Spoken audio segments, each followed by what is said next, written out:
All right, thank you. Yeah, I'm here to talk about the plots. And this has been a great honor to work on these plots. I'm going to talk about how we chose the plots, what we did in the plots, and why we did it, and all the things we had to do to come up with some final numbers on biomass. Because one of the interesting things about redwoods is their ability to sequester carbon. So there's a lot of data sets involved in this, and luckily Emily just told me I have 2 hours, so get comfortable.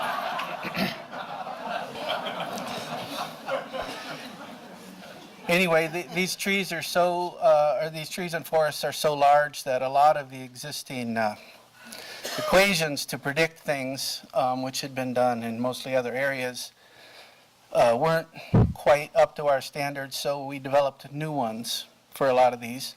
Steve went into much detail on how the redwood, the coast redwood, and the giant sequoia were dealt with, and the outputs of all that analysis are numbers that I use for all the trees in the plots that weren't climbed.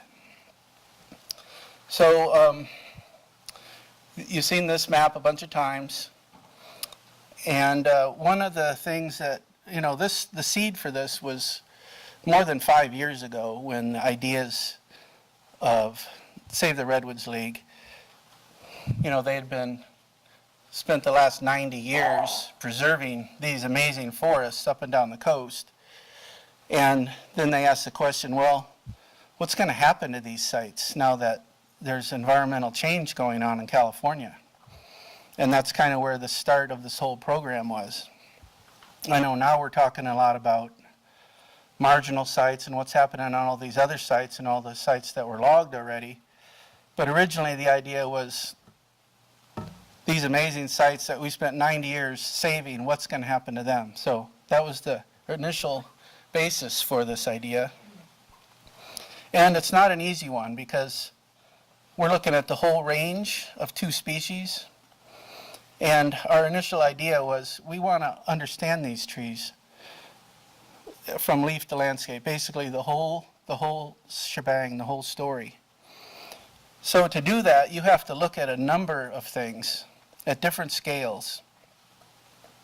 And these main plots were chosen to accomplish a lot of the objectives in a small area. Now we have this is part of a long series of research that we've been part of. One of the things that we found out several years ago was that the tallest trees are under a lot of stress at the very, very tippity top. So we wanted to include some of these because these are present in the landscape and they're indicators of stress. The tops of these trees are, sometimes they die back and then sometimes they come back, but the tops of these trees are an important indicator, so we wanted to be able to include these in our research. We've had some of the tallest trees die back and then resprout. Steve in particular and Chris Atkins have been remeasuring a bunch of these tall trees year after year, and there's many events of small periods of dieback followed by regrowth. So this is kind of a linked data set to the whole project where we have this inventory of tall trees. Another thing that we found out from a lot of research in our very first of these redwood plots at Prairie Creek was that the structure determines the biodiversity in these canopies. We've shown that we did a complete biodiversity in the canopy study of all the vascular and non-vascular plants, and unequivocally they're associated with canopy structures. In particular, at the Prairie Creek lowland site, if you look at the numbers at the bottom here, the 14 trees the 14 large trees have by far the most influence on where the biodiversity is. So the larger landscape, or the larger structures, we had to include in our research too to get this full picture. So the idea was that we would use a number of strategies to get this whole leaf to landscape thing, but the blue at the top is what we hope to accomplish with these reference plots. So there's a lot of different things that we hope to accomplish, and a lot of the small-scale leaf and branch stuff was accomplished in these plots. Now, to talk about the landscape, these plots are not going to be enough, so we are going to rely on smaller plots and other experiments, and especially the remote sensing techniques that can allow us to jump from a stand to a landscape. Another thing that we found out when we were doing research on coast redwoods at Humboldt Redwoods and in the eucalypts in Australia was that the growth potential or the vigor of these trees is closely related to a relationship between the cambium, which is the living tissue that respires, and the leaves, which is the photosynthetic apparatus. So the dynamics between those two is very important. So we had to get accurate numbers on the cambium, which is not easy because it's underneath the bark. And especially in these eucalypts, we've been studying the eucalypts in Australia, Tasmania, and Victoria since 2002. And these are giant trees too, but they're not very round at the bottom. So if you want to know how much cambium is there, it's a lot of work to figure that out. I mean, here's a tape stretch, and taking that tape stretch as a DBH is not going to really help you in that regard. So we started developing these techniques to map tree bases. We use a number of techniques. For example, this is what the tape wrap looks like around one of these eucalypts, and these different colors represent cross sections at different heights. So you can see the tree didn't become round until almost 70 feet off the ground. But one technique is to just have three relative coordinate systems. You map it as a Cartesian coordinate, and you link them together by mapping the triangle. You can use this with 3 or 4 or 5 coordinates, and you get a cross section. This is one cross section, then you got to get multiple cross sections. A new technique I want to share with you uses motion capture. So here is a giant sequoia with 2 tape wraps. These tape wraps have been leveled. We know exactly where they are, how high off the ground. And we take a series of photos of the tree from all sides. And using motion capture technology, which is similar to stitching your photos in Photoshop, except instead of linking them using the common points to make a picture, it uses the common points to figure out where the cameras were located. So it figures out where the cameras were located and develops a 3-dimensional model of the tree. So you can see the yellow tape there is in the image. So we know exactly what that number is. So we can then extract the cross-sectional area of these trees and develop these cross sections. Here's a big giant sequoia in Mountain Home that has this huge fire cave. But here's what the cross-sectional models look like going up, the live and dead portion, until it becomes round. And then once it's round, we use our tape wraps for the whole rest of the tree that's been mapped to finish out the volume and volume of the outer part of the tree. We also take a lot of bark measurements. As we've talked about, the trees core at different heights. And 2 of the things we get from those cores is the bark thickness and the depth of the sapwood. And we take a bunch of bark thickness measurements at the base of the tree, and these giant sequoias can be more than 50 centimeters thick sometimes. So by combining those, we can take these cross sections and then convert them to bark, sapwood, and heartwood and deadwood. So then, once we get these, now we can get how much cambium there is underneath the bark, the surface area of the cambium, as well as the heartwood and sapwood numbers that Steve was presenting. So we have a method to get tree bases, and the redwoods sprout like crazy, so we have these weird clusters that we have to deal with. And we want to use our climbed redwoods, the 55 fully mapped trees and the partially mapped trees, which we developed these equations for, to predict what these trees are doing.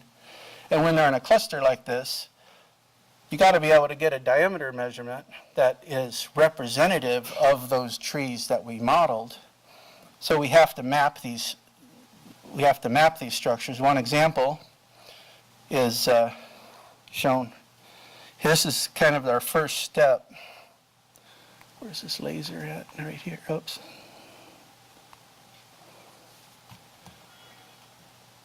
Anyway, that group at the bottom. I do a little sketch. Oh, here's another laser. Laser. Here's another. Here's a quick sketch I did of showing the orientation of them. And then here's a model.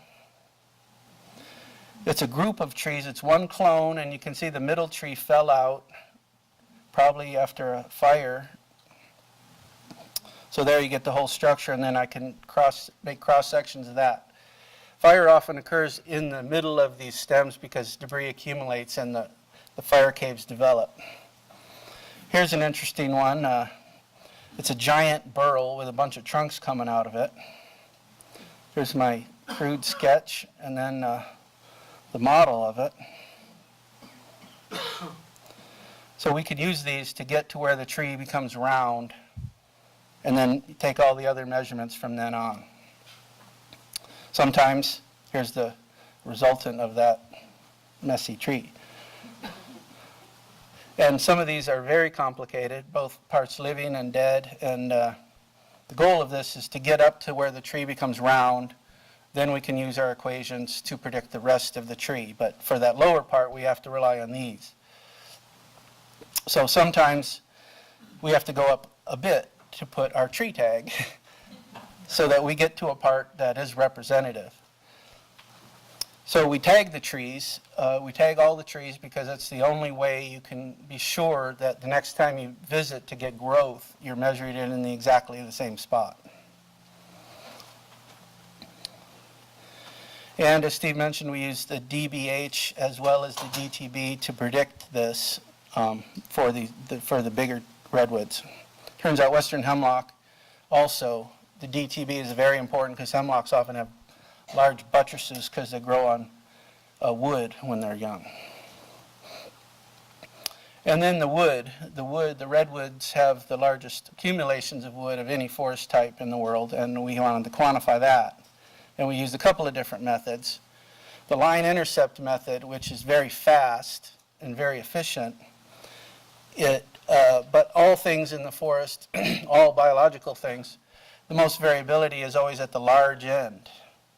So with line intercept methods, you get the small woody debris very easily, very quickly, but for the large pieces, you need a kilometer's worth to get a representative sample. So what we did is we basically just mapped all the wood greater than 30 centimeters, and we used the line intercept method for all the small wood in the plot.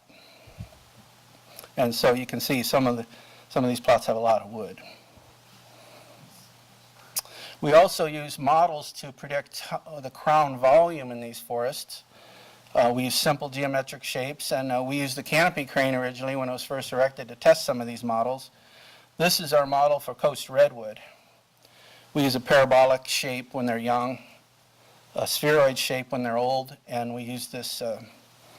We use an algorithm to make a smooth gradient between the two as trees get larger. And these are the models fitted to some of our actually mapped trees. They miss in a few places, but at the stand level, these actually have been shown to be pretty accurate. To get the crown shapes, we do a number of techniques. This is just sketching the crowns from below. We also do 4 crown radii or 8 crown radii on the large trees to develop these boxes, which are then used to fill in with ellipses. And the LiDAR itself, we have LiDAR for all of our coast plots and one of our giant sequoia plots. And here you can see a tree where you can see features on them that are easily detectable from the LiDAR image. So we combine all those to create our crown volume. Here's a LiDAR image of one of our plots.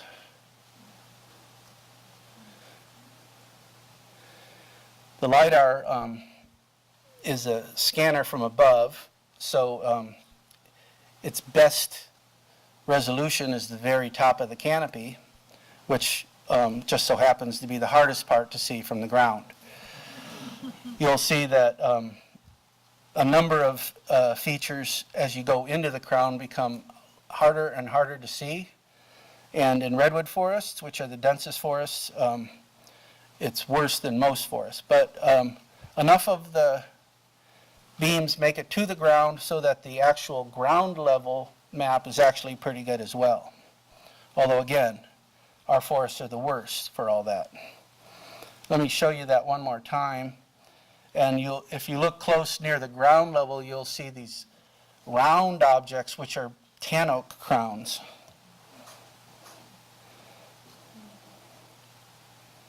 But basically, between the ground level data sets and this top-down data set, we get pretty good estimates of where the crowns are and how big the crowns are. As you may remember from Steve's talk, crown volume was a major predictor for coast redwood. The LiDAR also can see, this is a ground image of LiDAR, that basically all the LiDAR stuff from here, from our whole project is from Bill Cruz, who does all this analysis. This is an area in Rockefeller Forest, and this is just the near ground points. And you can see logs very clearly. Some logs are visible. These weird triangular areas are dense areas of regeneration where not enough data reached the ground, so it's really hard to interpret. And making the base topographic map sometimes is a challenge in these forests because they're so dense. So I want to quickly go through some of these plots. I don't know if we can you guys see that? It's kind of bright. Anyway, the Big Sur Coast is one of the gnarliest places in California. And we really wanted to put a plot down there. And Anthony spent quite a bit of time sorting this out because some of the more popular areas are heavily impacted by people. And fire is very common down there, so there were some pretty badly burned sites. But they ended up finding the Big Creek Reserve, which was in really good shape. And it turns out that the tallest trees south of Monterey are right here in this reserve. Someone asked earlier about this. Our plot, Big Creek, our plot is right here. It's a north-south plot. So it's not directly in line with the ocean. The fog comes in, but it's a gnarly landscape, man. It's ridiculously steep in there. But one of the interesting things, it's chaparral mostly, and the redwoods are only in the gullies. And you see these snags over in here. That picture is really dark. Can you guys see that? Can we get those lights somewhere?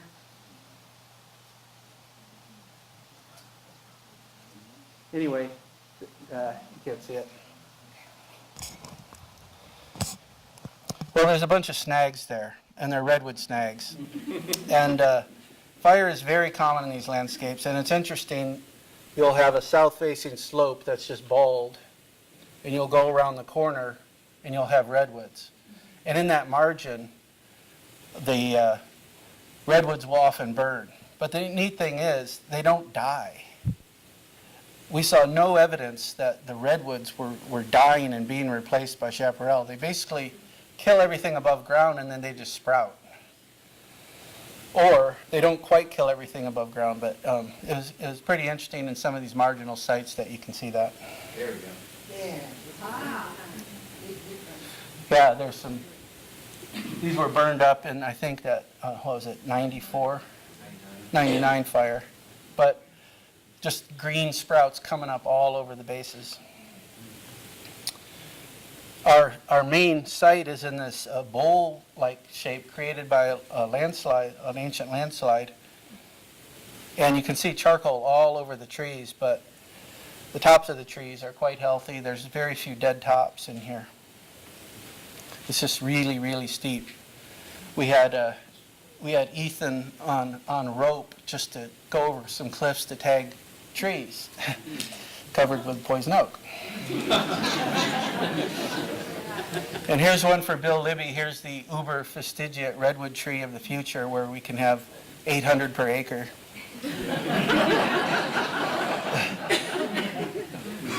This is some clone that came up after something, but anyway, our next site north is at Big Basin, which is the oldest state park, and it's a very big park. So the heavily impacted area that everyone walks in the park, we are able to avoid and put our plot in a nicer area that actually has one of the tallest trees south of San Francisco.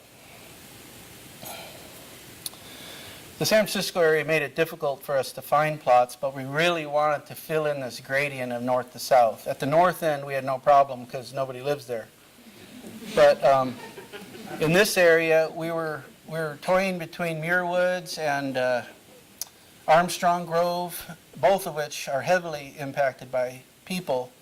And then at the last minute, we found out about Samuel P. Taylor, which is this wonderful little park on Lagunitas Creek that has some pretty nice areas and not a lot of human impact. I mean, because these are plots, the permanent reference plots. And working with Jerry for so many years, you realize that if they're a permanent plot, you want as little human impact as possible because you're monitoring change, hopefully, and you don't want to be monitoring human impact change. You want to be monitoring the actual change that the forest is going through. So Samuel P. Taylor ended up being a wonderful spot for one of our plots. Going north, Montgomery Woods, probably the weirdest of all redwood forests. It's in a high elevation. It's on the way inland. It's way dry. It should be a madrona oak stand, but some ancient landslide created a swamp. So we have a swamp at high elevation and very dry that has some amazing trees in it. It's here's part of our stem map showing the water going through there. But because of this, it ranks among the world's tallest forests. The trees are ridiculously tall. There's more than a dozen that are over 350 feet tall, and it's this tiny little thing.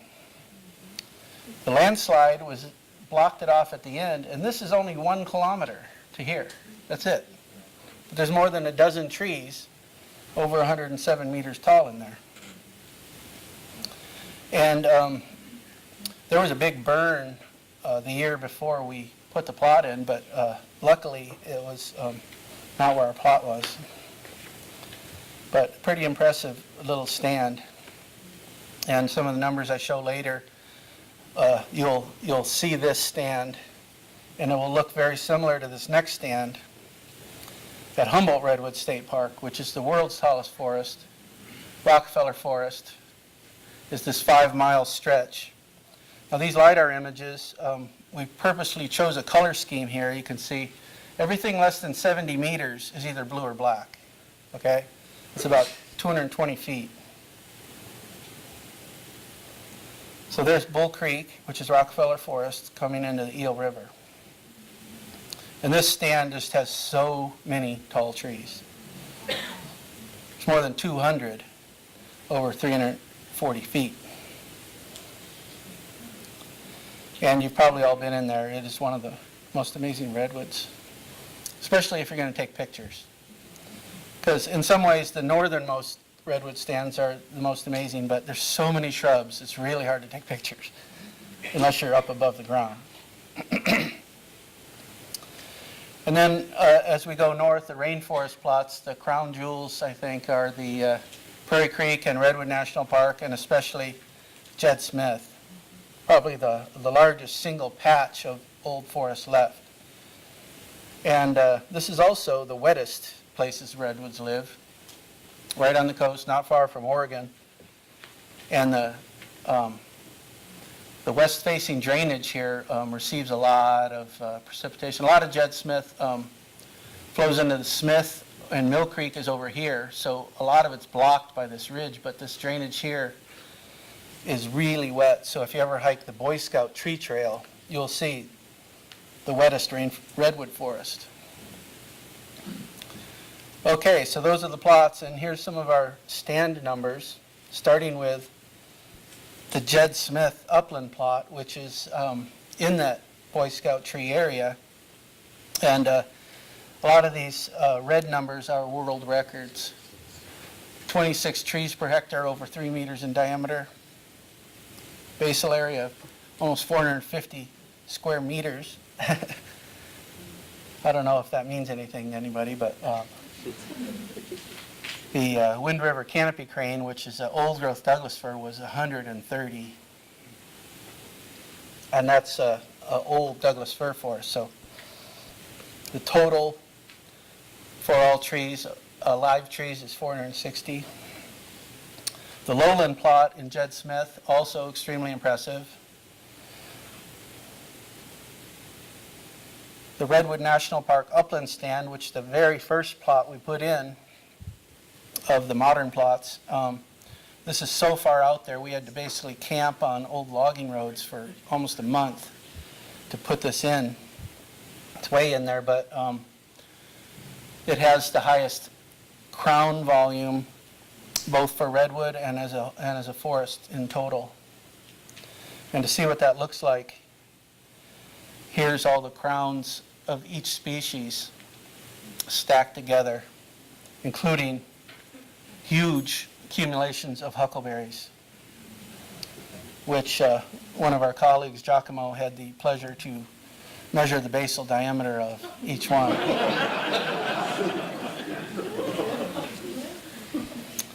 And the two really super tall forests, Montgomery Woods and Humboldt Redwoods, are, if you look at that crown volume, record 374 for redwood.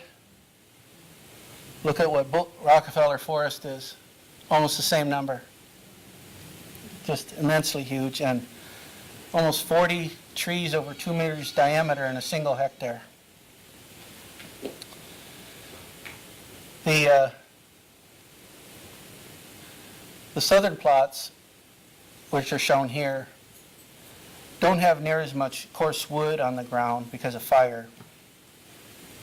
The northern plots are the ones that have most of the wood. Fire is a hard thing to deal with when you're talking about carbon or carbon sequestration. Carbon sequestration meaning the accumulation of carbon. For example, the giant eucalypt forest that we've been working in has a lot of carbon. But then in a couple days or in a couple hours, the whole thing burned up. So the sequestration thing, you got to have like what kind of a time frame are you talking about? So to get the biomass, we had to develop new equations. Steve talked in detail of what we did for Coast Redwood. We'll think of doing that for all these other things. Well, we did it. Here's an example of the red huckleberry spreadsheet where these are the actual numbers collected. We dissected the plants at 1 centimeter intervals just like redwood branches. And we did all these calculations. So here's a salmonberry spreadsheet. These are the final numbers for these individual plants.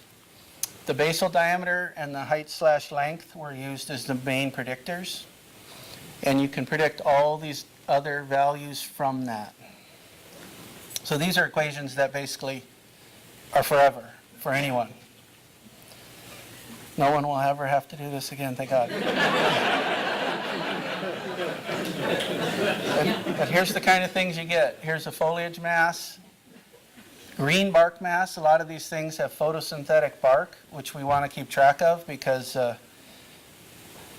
like with the Eucalyptus regnans, they have a huge amount of surface area of green bark, and All that's photosynthetic, so you really need to know that information. But here's the canopy surface area, wood mass, and bark mass. So we can get these for all the shrubs. And even sword fern. I mean, we have plots that have sword fern that are 8 feet tall. So the existing equations for sword fern, there were some good ones from Oregon, but they weren't good for our redwood forests. So we had to develop new ones. And the way we do this is we use a circular plot, 1 meter diameter circular plots to estimate percent cover. So then we would have to go in and sample some of those circular plots, weigh them and dry them. And then we'd also take individual fronds and scan them, dry them and weigh them so that we can get these masses into leaf area and leaf number frond. So here's a couple equations, both from Oregon, where one was based only on percent cover and one was based on percent cover and height, but you can see they don't really track our redwood sword fern very well. So anyway, here's the grand numbers of biomass. Now this is everything above ground, and you can see that if we take away everything that's not a redwood, it doesn't change the story very much. These are the 11 redwood plots north to south. And a gigagram is 1,000 metric tons or 1 billion kilograms per hectare. So these numbers are kind of hard to imagine because all other forests ever reported are down in this range. I mean, the biggest forests ever reported before. Now, if we talk about leaf mass, it gets more interesting because redwood shares the forest much better when you just take away all the wood.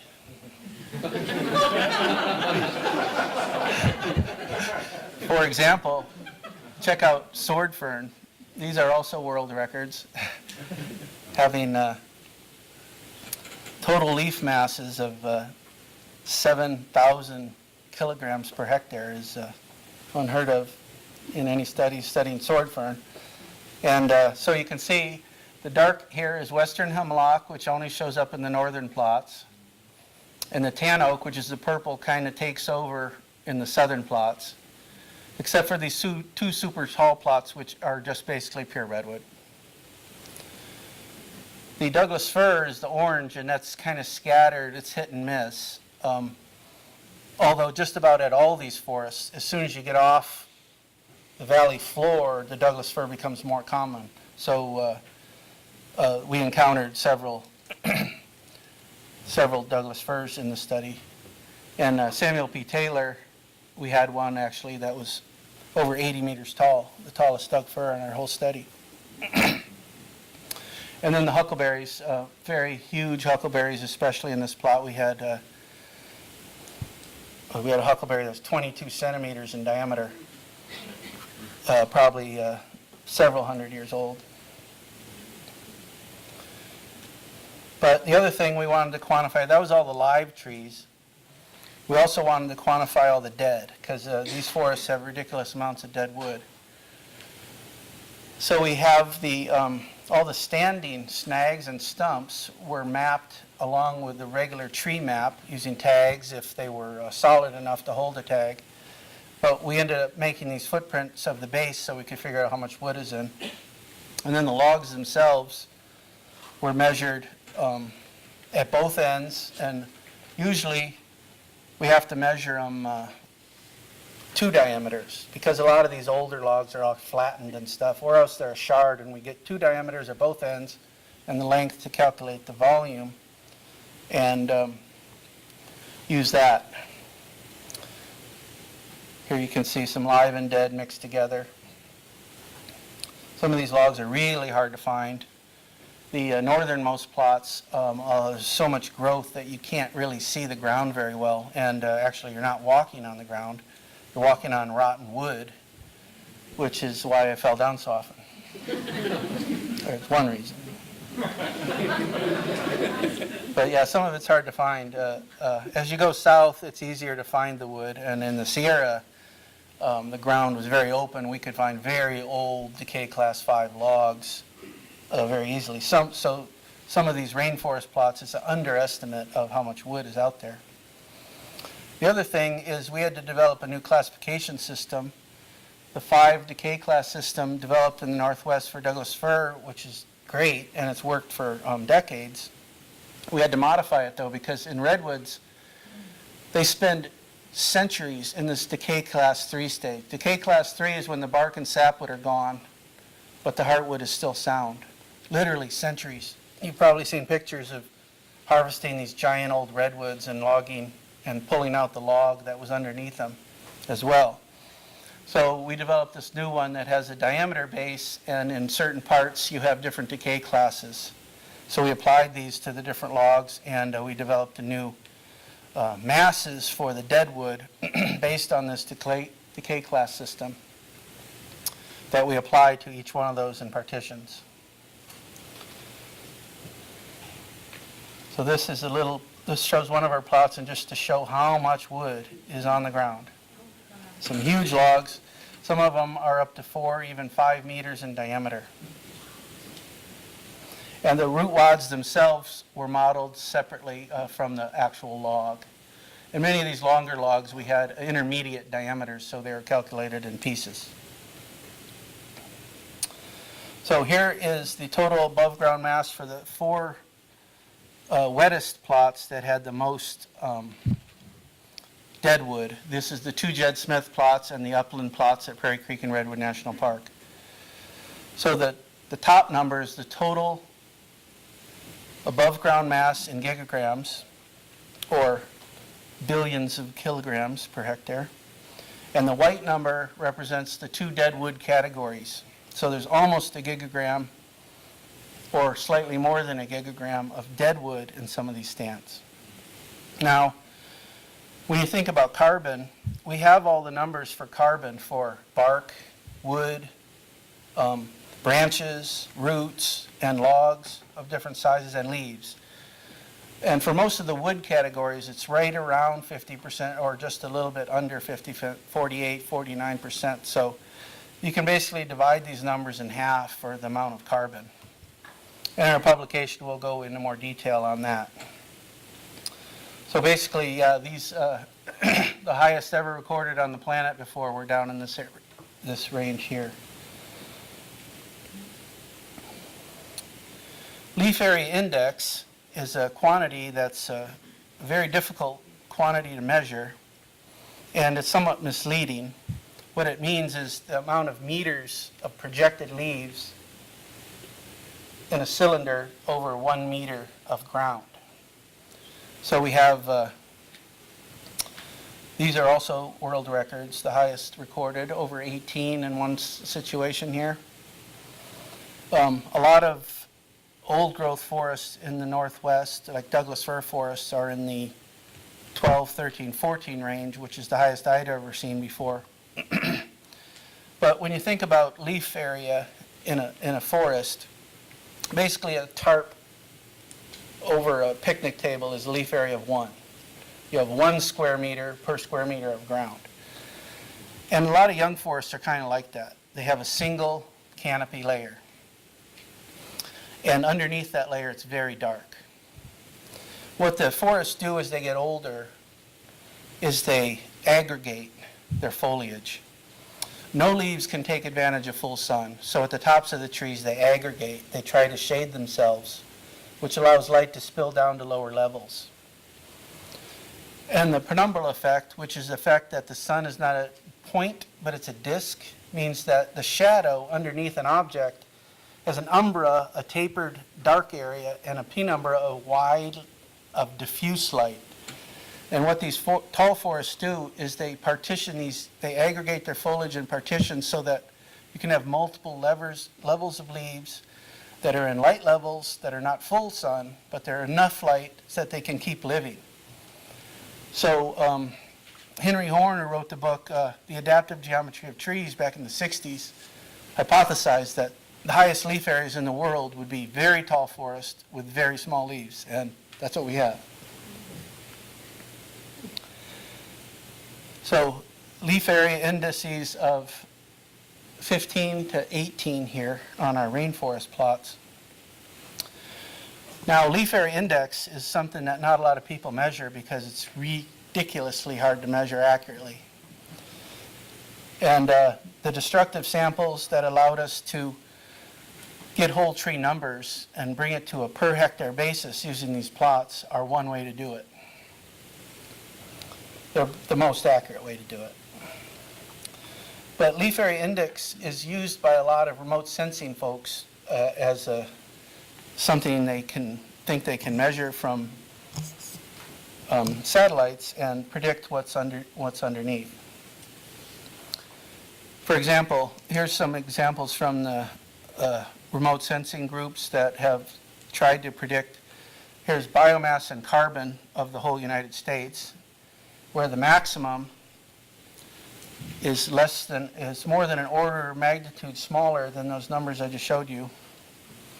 Here's the Olympic Peninsula, famous for giant trees, and here's our portion of the world where, like I said, in these dark areas here, and here, we're an order of magnitude off on these maps. There's another one that ends at 200, whereas we had, 5,000. Here's a leaf area index that goes to 7. A couple more, 7, 8. And here's a close-up of California that goes to 7.